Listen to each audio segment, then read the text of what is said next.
Hello students, हम 11th history का 5th chapter कर रहे हैं और इस चैप्टर की 3 वीडियोस में बना चुकी हूँ। ये इसका 4th पार्ट है।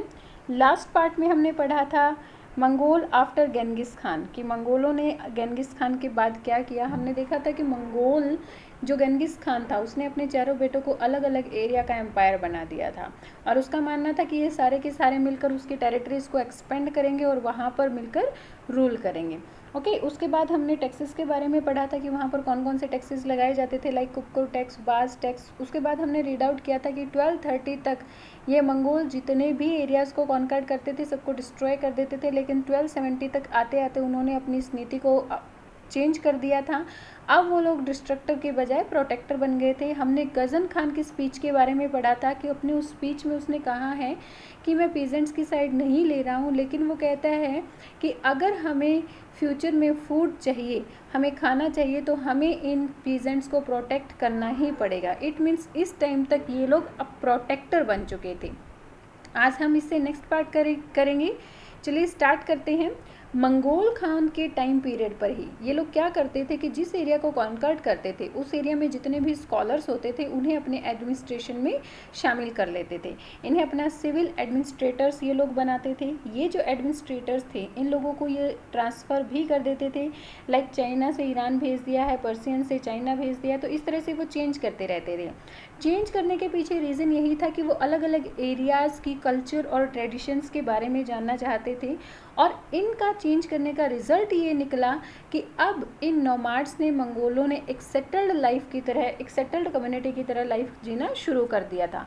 हालांकि कई जगहों पर ये लोग नोमाड्स की तरह भी रहते थे, बट मेनली एरिया में इन्होंने सेटल्ड कम्युनिटी की तरह लाइफ जीना शुरू कर दिया था।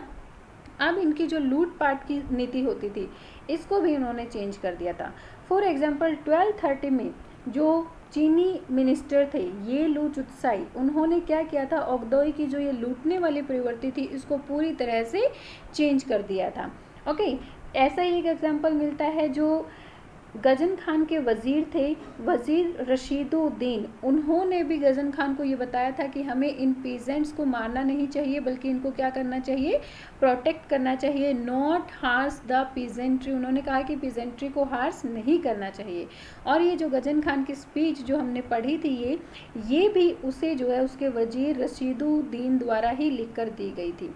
ओके, उसके बाद इन्होंने हालांकि बहुत मंगोलों ने एक सेटल्ड कम्युनिटी की तरह रहना शुरू कर दिया था, लेकिन 13th सेंचुरी के मिडल तक इन लोगों के बीच में, जो चंगेज़ खान के सन थे, इन लोगों के बीच में लूट के माल को लेकर और उनके एरियाज़ को लेकर इनके बीच में आपस में झगड़ा होना शुरू कर दिया था। अब ये लोग क्या करते थे, क्या किया था कि हर एक जो राजकुमार था, जो उसका सन था, अपने उलूस का उत्तराधिकारी बन गया था।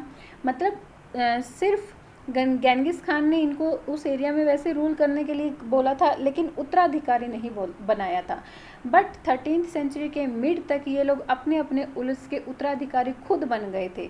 इन्होंने अपने बेटों को आगे अपने डिसेंडेंट भी बना दिया था। ओके, चीन और ईरान पर शासन करने के लिए इन्होंने क्या किया था, अब अपनी अपनी डायनेस्टीज़ बनाना शुरू कर दिया था। ये जिस भी एरिया को कॉन्कर्ड करता था, इसका जो भी राजकुमार, गेंगिस खान का जो भी राजकुमार होता था, जिस एरिया को कॉन्कर्ड करता था, उसके बाद गेंगिस खान की डेथ के बाद, तो इन्होंने अपनी अपनी जो एरिया था उसको एक नई डायनेस्टी का नाम देना शुरू कर दिया था।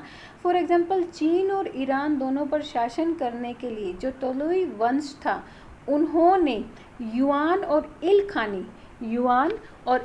खानी डायनेस्टीज़ को उन्होंने फॉर्म किया था। 2 डायनेस्टीज़ को बना लिया था। कौन कौन से, युआन और इल खानी, किन्होंने बनाया था, तोलोई के जो डिसेंडेंट थे। ओके, उसके अलावा जो जोची के डिसेंडेंट थे उन्होंने जो नई डायनेस्टी बनाई थी वो थी गोल्डन हॉर्ड। कौन सी बनाई थी, गोल्डन हॉर्ड। इन्होंने यहाँ पर बना ली थी, सुनहरा गिरोह। इन्होंने तुरान के स्टेपीज़ को के ऊपर राज किया था, जिसको आज तुर्किस्तान कहा जाता है। इसके अलावा हालांकि इन एरियाज़ पर ये लोग सेटल्ड कम्युनिटी की तरह रहना इन्होंने शुरू कर दिया था। इसके अलावा जो मिडल एशिया था, रूस था, रूस के जो स्टेपीज़ थे, यहाँ पर अभी भी ये लोग नोमाड्स की तरह ही जीवन जी रहे थे। ओके। अब चंगेज़ खान के जो ये डिसेंडेंट थे, इन्होंने जो नई नई डायनेस्टीज़ बनाई, इसका मतलब ये हुआ कि इन्होंने जो उनकी पुरानी फैमिली के जितने भी ट्रेडिशंस थे उनको ऑल्टर कर दिया था, उनको चेंज कर दिया था। और इस चेंज की वजह क्या थी, जो इनके ये एडमिनिस्ट्रेटर्स थे, जो कोई चीन से, ईरान से, पर्सियन से, जो इनके अलग अलग एरियाज से जो एडमिनिस्ट्रेटर्स थे, ये इन्हें सलाह देते थे नए नए ट्रेडिशंस को अपनाने के लिए। और इन्हीं नए ट्रेडिशंस की वजह से इन्होंने अपने पुरानी चीज़ों को छोड़ दिया था, फैमिली के जितने भी पुराने रूल्स थे उन सबको छोड़ दिया था और नए रूल्स को कैरी करना शुरू कर दिया था। अब ये लोग क्या करते थे कि पुराने लोगों की जगह, पहले इनके जो हिस्टोरियंस होते थे वो क्या करते थे कि पुराने लोगों की, जैसे गेंगिस खान की बहुत तारीफ़ किया करते थे, लेकिन अब इन्होंने गेंगिस खान की जगह जो इनके नए राजा हुआ करते थे उनकी तारीफ़ करना शुरू कर दिया था अपने क्रॉनिकल्स में। जैसे कि एक उदाहरण यहाँ पर मिला है, जो बुखारा का जो फोर्ट था उसके ऊपर ओनली 400 सोल्जर्स थे सिटेडल की सिटेडल को गार्ड करने के लिए, उसकी रक्षा करने के लिए, फोर्ट को, जो बुखारा का जो सिटेडल था, फोर्ट था, उसकी रक्षा करने के लिए सिर्फ 400 सैनिक ही उसके ऊपर थे। लेकिन एक इतिहास वृत्त में ये लिखा गया है कि यहाँ पर 30,000 सैनिक मारे गए थे इसकी रक्षा करते करते। तो ये लोग, इन लोगों ने बढ़ा चढ़ाकर अपने जो इनके रूलर थे उस टाइम के, उनके बारे में बढ़ा चढ़ाकर, उनको सैनिकों के बारे में बढ़ा चढ़ाकर लिखना शुरू कर दिया था। हालांकि ये कुछ लोग जो है चंगेज़ खान के बारे में भी लिखते थे, लेकिन ज़्यादातर उन्हीं के बारे में लिखते थे जो उनके उस टाइम के रूलर्स हुआ करते थे। ओके, इस टाइम पर इन्होंने सारा खून खराबा, जो ये लूट पाट करते थे, इस चीज़ को बंद कर दिया था। एक ये अच्छी चीज़ इनके साथ हुई थी कि इन्होंने इस लूट पाट को इस टाइम पर बंद कर दिया था जो चंगेज़ खान के टाइम पर हुआ करती थी। अब है, चंगेज़ खान ने एक लॉ बनाया था जिसको कहा जाता था यासा। यासा क्या होता था? The code of law that Genghis Khan was supposed to have promulgated at the kurultai of 1206। ऐसा कहा जाता है इसके बारे में, यासा के बारे में। कुछ हिस्टोरियंस कहते हैं कि यासा बहुत लंबे टाइम से नोमाड्स का एक लॉ बना रहा था, लेकिन कुछ हिस्टोरियंस कहते हैं कि चंगेज़ खान ने 1206 में, जब कुरिल ताई में जब उसको खान की उपाधि दी गई थी, उस टाइम पर इसको लागू किया गया था। इसका मीनिंग, पुराने टाइम पर इसको यासाक लिखा जाता था। इसका मीनिंग होता था कि जो ये लोग, इन लोगों के पास जो मिलिट्री है, इनका जो कॉरियर सिस्टम है और ये जो शिकार करते हैं, इन सब का संगठन ही यासा कहलाता था। लेकिन 13th सेंचुरी के मिड तक आते आते ये लोग, इन लोगों ने इसका मीनिंग ही चेंज कर दिया था। ये इनके लिए एक ज़रूरी लॉ बन गया था कि कैसे ये लोग अपने नोमाड सिस्टम को आगे चलाएंगे। ओके, पहले इसको यासाक कहा जाता था, बट धीरे धीरे इसको यासा के नाम से ही पुकारा जाने लगा और इसका यही कहा जाता था कि चंगेज़ खान ने ही इसको लागू किया था। और चंगेज़ खान के लिए इसका मीनिंग क्या था? Legal code of Genghis Khan. Genghis Khan के द्वारा बनाए गए जो लीगल कोड होते थे उन्हीं को ये लोग यासा कहा करते थे।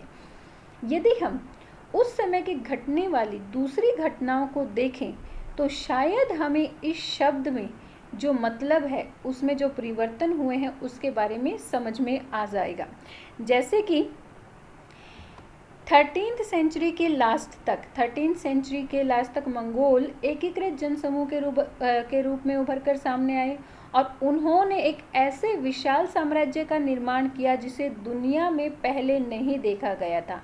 और उन्होंने बहुत ही कॉम्प्लिकेटेड जो सेटल्ड कम्युनिटी थी उनके ऊपर राज किया, जिनकी अपनी संस्कृति थी, इतिहास था, उनके ऊपर राज किया और उनके ऊपर रूल किया। हालांकि ये बहुत कम संख्या में थे पहले, लेकिन धीरे धीरे जब उन्होंने एरियाज़ को कॉन्कर्ड करना शुरू कर दिया था तो इनकी संख्या भी बढ़ना शुरू हो गई थी। ओके, अब चंगेज़ खान की जो ये यासा था उसमें मूसा और सुलेमान की भांति जो दावा किया जाता था कि इसका मीनिंग होता है प्रजा के ऊपर रूल करना, ऐसा कुछ नहीं था। चंगेज़ खान के लिए यासा एक अलग सी संस्था बनी हुई थी जिसका मीनिंग होता था वो लॉ जिसके थ्रू हम नोमाड्स कम्युनिटी को आगे की तरफ बढ़ा सकते हैं। और उसमें यासा में एक बहुत बुरी चीज़ भी दिखाई गई है। यहाँ पर ये एग्जाम्पल दिया हुआ है कि इन 1921 आफ्टर द कॉन्क्वेस्ट ऑफ बुखारा, बुखारा को जीतने के बाद चंगेज़ खान ने वहाँ के जो रिच मुस्लिम रेजिडेंट्स थे उन सबको फेस्टिवल ग्राउंड में इकट्ठा किया और उन्हें क्या कहा कि तुम पापी हो और तुम्हारे पाप तभी धुल सकते हैं, तुम्हारे पाप तभी कम हो सकते हैं जब तुम अपना छिपा हुआ, जो तुम लोगों ने अपना माल छिपा रखा है, वो छिपा हुआ माल मुझे लाकर दे दोगे, तभी तुम लोग जो है इस पाप से मुक्त हो सकते हो। ठीक है, तो उसके बाद उसने बुखारा के उस ग्राउंड में लोगों को इकट्ठा करके जला भी दिया था। बट 16th सेंचुरी में जब चंगेज़ खान का एक दूर का डिसेंडेंट अब्दुल्ला खां बुखारा उस मैदान में आया तो वो वहाँ पर अपनी नमाज को अदा करने के लिए आया था। एक तरफ गेंगिस खान ने इस ग्राउंड में बहुत सारे लोगों को मारा था और दूसरी तरफ उसी के डिसेंडेंट ने यहाँ नमाज अदा करने के लिए आया था। यानी कि उस टाइम तक 16th सेंचुरी तक बहुत सारे इनके रूल्स चेंज हो चुके थे, इन लोगों ने लोगों को मारना बंद कर दिया था। यहाँ पर जब अब्दुल्ला खां आया तो उसके कोर्ट का जो हिस्टोरियन था उसने इसके बारे में क्या लिखा था कि ये जो यहाँ पर मुस्लिम चंगेज़ खान ने जलाए थे ये चंगेज़ खान की यासा के अनुसार ही थे, यानी कि यासा में जो रूल्स उसने लिखे हुए थे उसके अकॉर्डिंग ये भी था। अगर कोई आपकी बात नहीं मान रहा है तो आप उन सबको सज़ा दे सकते हो। ओके, सो बेटा आज हम यहीं तक करेंगे, next part will do tomorrow. और in next video please like and share my videos and subscribe my channel. Thank you, bye bye, keep learning.